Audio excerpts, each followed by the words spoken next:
Hello mga mare! Welcome to my mini vlog! Papa. Magandang araw mga mare! Grabe, napaka-presko ng hangin ngayong araw na para bang ang sarap-sarap na lang mag-siesta. So for today's vlog, etong tigasin ko muna ng asawa ang toka sa pagluluto ngayon at haharapin ko muna tong ref namin at talaga namang pagkakadumi na. Huling linis ko kasi dito mga mare, pahapyaw na linis lang yung ginawa ko. Kaya ngayon nga, general cleaning ko naman muna. Punas-punasan ko lang kasi ito nung nakaraan, pero ngayon nga, pinagtatanggal ko na tong mga layers, tsaka tong mga drawers at nang mahugasan naman.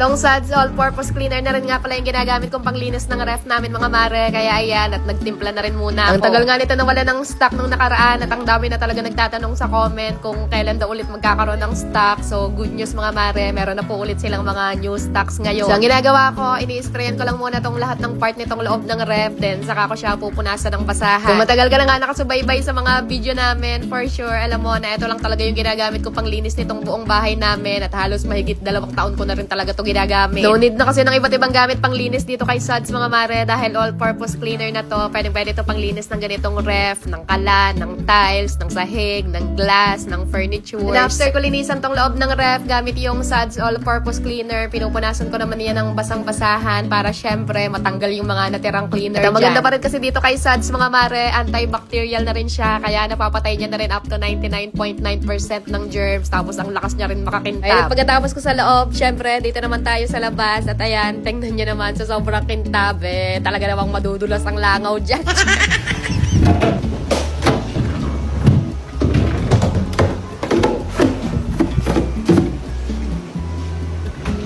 Magto-12 na to ng tanghali mga mare, kaya pinauna na muna namin pakainin tong batang maliit at nagugutom na daw siya. What is that, anak?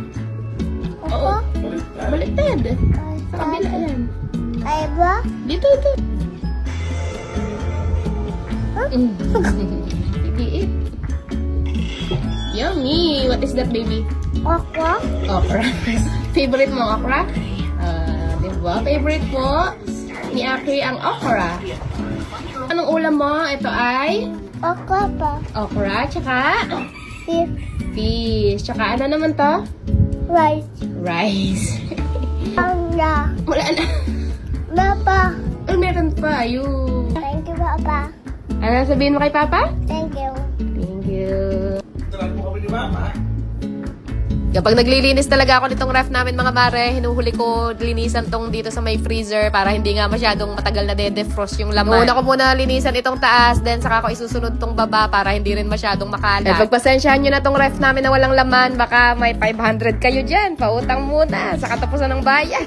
Kaya na pagkatapos ko maglinis ng ref mga mare, naghain na rin muna ako at talaga namang medyo nakakaramdam na rin kami ng gutom mag-asawa dahil anong oras na rin nga to. Kain mga mare. Ito ang ating ulam. Pritong tilapia. Tapos meron din dito mga mare na sinabawang tilapia. Maraming talbos ng kamote. Galing sa bako. Ay, kangkong. Maraming talbos ng kangkong galing sa bakuran. Tapos meron tayo dito kalamansi, sile. Tapos lagyan natin itong bagong isda. Tapos ito. Kaya na, kumuha na kayo ng pagkain nyo dyan. Pang 6 days na kayo mga maro na may brace tayo. Medyo ano pa rin, naninibago, pero medyo nakakakasanayan na rin naman. Saka hindi na siya ganun kasakit, kagaya nung mga unang 2 araw. Kinakain ko lang muna yung mga medyo malalambot lang muna na pagkain para hindi mawasak yung bracket natin. Bagoong, may sili. Kain.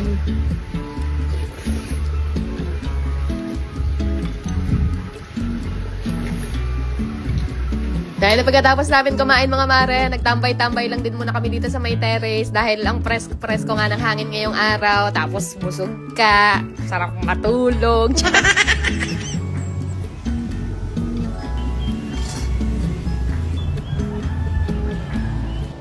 At hanggang dito na lang muna ulit ang aming mga simpleng kaganapan. Thank you so much for watching mga mare ko. I see you again sa susunod nating vlog. Good night na muna. At ayun lang muna ulit for today.